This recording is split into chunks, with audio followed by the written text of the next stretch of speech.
আসসালামু আলাইকুম গাইস, আমি আজকে আপনাদেরকে দেখাবো আমার লক্ষা কবুতরে একটা ডিম পারছে এবং একটা ডিম পারার পরে এগুলা বাচ্চা পার করার সময় তোরা ভাঙ্গে আর ভাঙ্গে না। আমি একটা দেখলাম যে আমার কবুতরের বাচ্চা খালি লড়ে, এগুলা হাতে লইয়া এগুলা আমি আপনাদেরকে দেখাবো কিভাবে কবুতরের ডিম বাচ্চা বার করবে ডিম থেকে।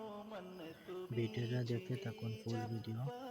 আমি এগুলা কবুতরের মুখে নিয়ে দিচ্ছি, কবুতরের কোনো মতেও ডিম ভাঙ্গে না এবং কোনো মতেও ডিম ভাঙ্গে না।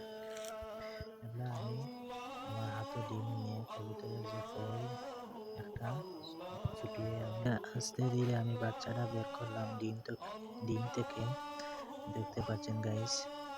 এবং আমি বের করে আমার হাতে লইলাম বাচ্চাটা লড়তেছে এবং বাচ্চা লড়তেছে গাইস। আমি এগুলা আমার খান্দাত নিয়ে দিব, কবুতরের খান্দাত নিয়ে দিব, দেখি কবুতরে কি করে।